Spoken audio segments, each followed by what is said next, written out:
ఇక కళ్ళజోడు అవసరం లేదు. స్మార్ట్ విజన్ ఐ హాస్పిటల్లో ఎలాంటి ఐ సర్జరీకైనా 50% డిస్కౌంట్. ఆగస్టు 11 నుండి 19 వరకు మాత్రమే. నమస్తే సుబ్బారావు గారు. నమస్తే అండి ఉషా గారు. కోల్కతా ఇన్సిడెంట్ గత 4-5 డేస్ నుంచి మాట్లాడుతూనే ఉన్నాము. ఇప్పటికీ జస్టిస్ అనేది ఏంటి అనేది ఇంకా తేలలేదని చెప్పాలి. ఎవరైతే విక్టిమ్ ఉన్నారో వాళ్ళ ఫాదర్, వాళ్ళ మదర్, వాళ్ళ మనోవేదన మనం తీర్చలేనిది. ఏదేమైనా ఈ ఇన్సిడెంట్కి సంబంధించి మనం చూస్తే ఆ అమ్మాయికి జరిగింది అతి కిరాతకమైన చావని చెప్పుకోవాలి సార్. ఎందుకంటే ప్రైవేట్ పార్ట్స్ నుంచి కావచ్చు, బాడీ పైన ఉన్న మచ్చలు కావచ్చు, ఆ అమ్మాయి లెగ్స్ విరిచేసిన విధానం కావచ్చు, టూ హారబుల్ అని మాట్లాడాలి. ఒక ఆడపిల్లగా ఈ వీడియో చేస్తుంటే నాకు కూడా వెన్నుముకలో తెలియకుండా ఆ భయం అనేది కదులుతోంది. బయటికి వెళ్ళి అమ్మో ఏం జరుగుతుంది, ఇంటికి సురక్షితంగా వస్తామనేదన్న కోణంలో మైండ్ సెట్ ఆ విధంగా వెళ్ళిపోతుంది. ఎన్నో ఇన్సిడెంట్స్ పైన మనం మాట్లాడుతూనే ఉన్నాం, చూస్తూనే ఉన్నాం. ఎటువంటి జడ్జ్మెంట్ పాస్ చేయాల్సిన అవసరం ఉంటుందంటారు వీటికి.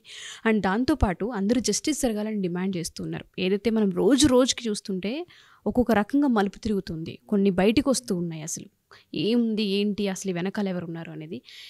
ప్రస్తుతం ఉన్న దాని ప్రకారం మనం చూస్తే రిపోర్ట్స్లో తేలింది ఏంటి, అండ్ పోలీస్ ఎంక్వైరీలో కనుక మనం చూస్తే ఏం బయటకు వచ్చింది, అసలు ఈ అమ్మాయి చావు వెనుక గల కారణాలు ఏంటి, అంత నీచంగా అమ్మాయిని అత్యాచారం చేసి చంపడానికి గల ప్రధాన కారణాలు ఏంటి? ఈ కేసు విషయంలో చూసినప్పుడు అండి రోజుకి కూడా రకరకాల కారణాలు పెరిగిపోతూ ఉన్నాయి. సో భయానకంగా అనిపిస్తూ ఉంది.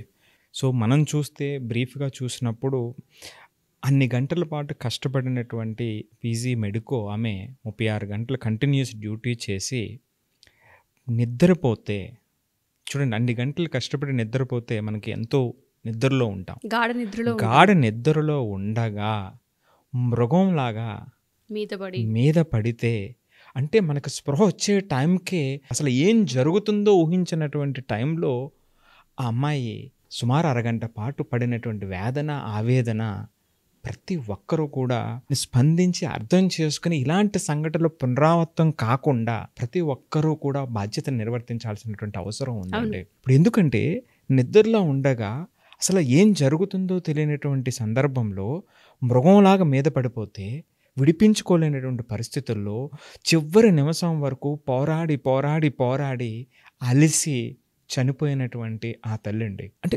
గ్లాసెస్ పగిలిపోయి కళ్ళల్లో గుచ్చుకున్నా అంటే అంత స్పృహ లేకుండా ప్రవర్తించినటువంటి ఇలాంటి వ్యక్తులు వాడొక్కడే కాదండి, చాలామంది సమాజంలో ఉన్నారు. సో శరీరం నిండా ఘాట్లు, అంటే చివరి సెకండ్ వరకు ఎంత పోరాడి ఉంటుంది, ఎంత బాధను అనుభవించి ఉంటుంది ఆ అమ్మాయి పాపం. అంటే ఇది ప్రతి ఒక్కరూ కళ్ళు తెరవాలి అనేటువంటి సందర్భాన్ని చెప్తుందండి.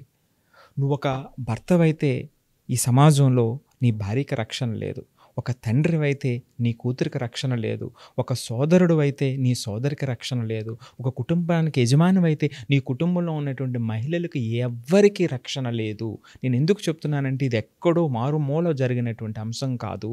138 సంవత్సరాలు చరిత్ర కలిగినటువంటి ఒక మెడికల్ కాలేజీలో జరిగినటువంటి 100 మంది ఉండేటువంటి వ్యక్తుల మధ్య జరిగినటువంటి సంఘటన.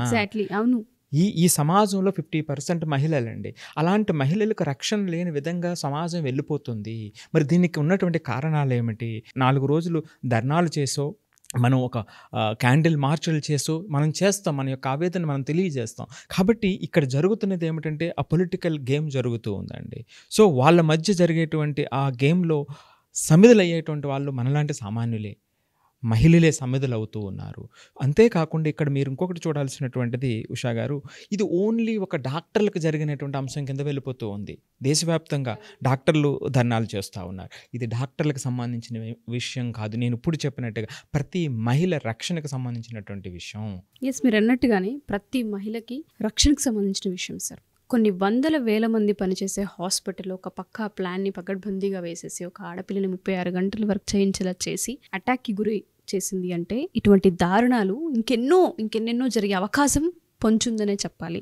ఏ విధంగా యాక్షన్స్ ఉండాలి, ఏ విధంగా చూడాల్సిన అవసరం ఉంది ఈ సిచ్యుయేషన్ అంటారు అసలు? ఇప్పుడు ఈ కేసులో అనేక సందేహాలు ఇంకా ఓపెన్గానే ఉన్నాయి. ఎందుకంటే ఇప్పుడు ఆమె సెమినార్ హాల్లో ఒంటరిగా పడుకుంది అంటే చాలామంది డాక్టర్స్ ఉంటారు కదా, ఆ మొక్కావిడే ఎందుకు పడుకుంది, ఆ మొక్కావిడే పడుకోవాల్సినటువంటి అవసరాన్ని కల్పించారా? రైట్. సో ప్రిన్సిపాల్ ఎవరైతే ఉన్నారో ఆ ప్రిన్సిపాల్ని రిజైన్ చేసిన వెంటనే మరలా 24 hours తిరగకుండా ఇంకొక చోట పోస్టింగ్ ఇవ్వడం అంటే అతనికి ఎంత ఇన్ఫ్లుయెన్స్ ఉంది? సెమీ న్యూడ్గా ఉన్నటువంటి బాడీని, రక్తపు మరుగులో ఉన్నటువంటి బాడీని ఆత్మహత్యని పేరెంట్స్కి ఎందుకు చెప్పారు? పేరెంట్స్ వచ్చిన తర్వాత 3 గంటల పాటు బాడీని ఎందుకు చూపించలేదు? సో ఇవన్నీ కూడా. సో తరువాత ఇంత గొడవ జరుగుతున్నటువంటి తర్వాత ఆ హాస్పిటల్ మీద దాడి జరిగేటువంటి విధంగా ఎందుకు జరిగింది? మరి పోలీస్ ఫోర్సెస్ ఎందుకు ప్రొటెక్ట్ చేయలేకపోయారు? మొత్తం దేశవ్యాప్తంగా సెన్సిటివ్ అయిపోయినటువంటి ఇన్సిడెంట్లో జనాలు మాబ్ వెళ్ళి హాస్పిటల్ మీద దాడి చేసేటువంటి విధంగా అంటే ప్రొటెక్షన్ ఎందుకు ఇవ్వలేకపోయారు? మరి అక్కడ ఏదైనా ఆధారాలను పోగొట్టడానికా, కావాలని చేశారా? సో ఇవన్నీ కూడా సమాధానం దొరకనటువంటి ప్రశ్నలు. మరి ఇలాంటి సందర్భంలో ప్రభుత్వాలు, ఈ ప్రభుత్వం, ఆ గవర్నమెంట్, ఈ గవర్నమెంట్ అని ఈ కొట్లాటలో దీన్ని నాంచి మనల్ని అంటే ఈ యొక్క ఎవరైతే ఇబ్బంది పడినటువంటి వాళ్ళు ఉన్నారో, విక్టిమ్స్ ఎవరైతే ఉన్నారో వాళ్ళని బలిపశువులను చేయటం తప్ప మరొకటి లేదు. సో ఆ తల్లిదండ్రులకి ఎంత బాధ అంటే అసలు అంటే మనం ఏ సంబంధం లేకుండా మనం వింటుంటేనే అమ్మ ఇన్ని బాధలు పడిందా పాపం ఆమె చనిపోయే ముందు అని అనిపిస్తుంటే మనసు దొరికిపోతుంది. మరి పేరెంట్స్కి ఎంత ఇదండి. సో ప్రతి ఇంట్లో మహిళలు ఉంటారు కదా.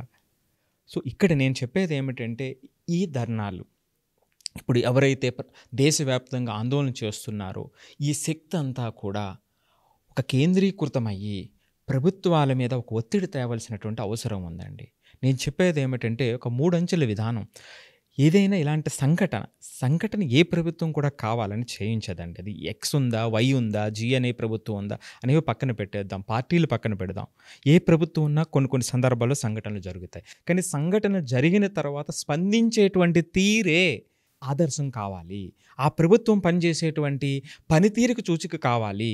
సో కాబట్టి నేను చెప్పేటువంటిది ఏమిటంటే మొదటి స్టెప్లో క్విక్ యాక్షన్ టీమ్స్ని డెప్యూట్ చేయాలండి. అంటే ఇలాంటి సంఘటనలు ప్రత్యేకించి మహిళల మీద జరిగేటువంటి సంఘటనలకి ఒక సెపరేట్ శాఖను కేటాయించాలి. ప్రతి గవర్నమెంటు కూడా అటువంటి ఆలోచన చేయాలి. దానికి ఏ విధమైనటువంటి ఒత్తిడి లేని విధంగా తయారు చేయవలసినటువంటి క్విక్ యాక్షన్ టీమ్స్ ఒకటి ఉండాలండి.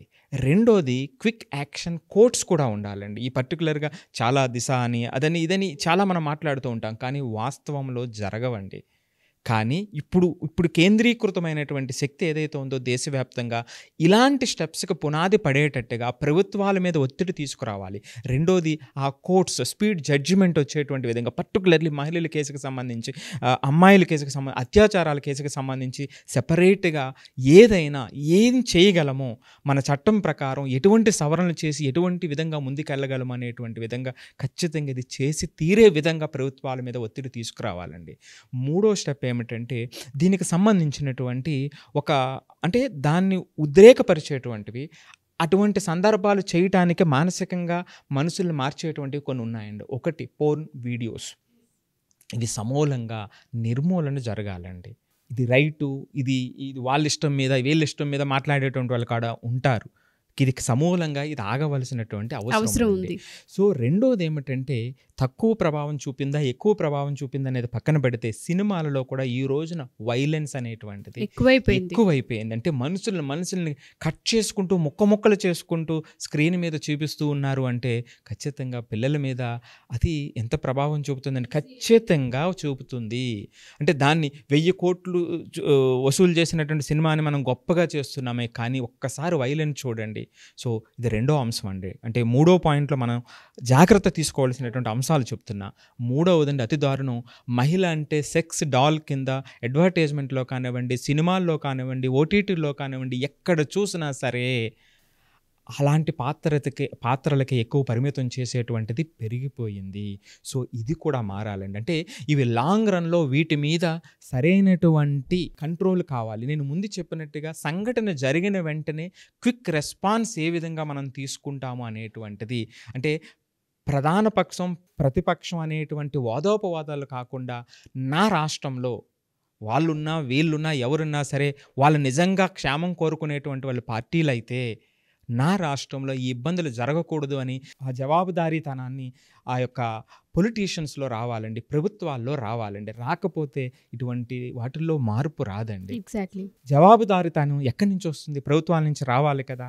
ఎస్. మరి దీనికి ఏం చేయాలనేటువంటి చిత్తశుద్ధితో పనిచేసేటువంటి నాయకులు కావాలి. అటువంటి వ్యవస్థ కోసం మన పోరాటం జరగాలి అనేటువంటిది నా ఉద్దేశం. ఎగ్జాక్ట్లీ చెప్పినట్టుగానే ఇందాక చాలా పాయింట్స్ చెప్పారు సార్. 36 గంటలు కంటిన్యూటీ డ్యూటీ చేయడం వెనక కారణాలు ఏంటి, అసలు సెమినార్ హాల్లో అంత వేల మంది వందల మంది పనిచేసే హాస్పిటల్లో ఒక్కదాన్ని ఉంచేలా చేసిన ఆ ప్లాన్ వెనక రీజన్ ఏంటి, అండ్ ఎవరైతే అటెంప్ట్ చేశారో అతను వెనుకున్న పెద్ద మనుషులు ఎవరో అసలు వాళ్ళు కూడా బయటికి రావాల్సిన అవసరం ఉంది. వీటన్నింటికి సంబంధించి ఇంకా క్వశ్చన్ మార్క్ అని మిగిలిపోయింది.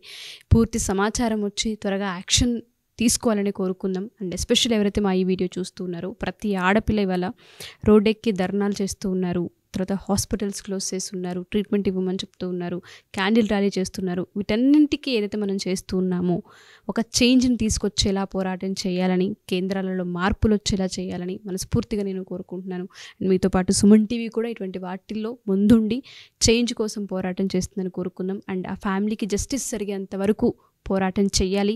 మహిళలందరికీ ఒక యాక్షన్ ఈ విధంగా ఉంటుంది, ఈ పని చేస్తే అనే ఒక వర్డ్ ప్రభుత్వాల నుంచి వచ్చేంతవరకు పోరాటం చేయాలని మనస్ఫూర్తిగా కోరుకుంటున్నాం. ఈ వీడియో చూసిన ఎవరైనా సరే జస్టిస్ అని టైప్ చేయండి, #justice అని టైప్ చేయండి. Thank you sir, thank you so much. Suman టీవీలో మీ పర్సనల్ అండ్ బిజినెస్ ప్రమోషన్స్ కోసం కింది నెంబర్కి కాంటాక్ట్ చేయండి.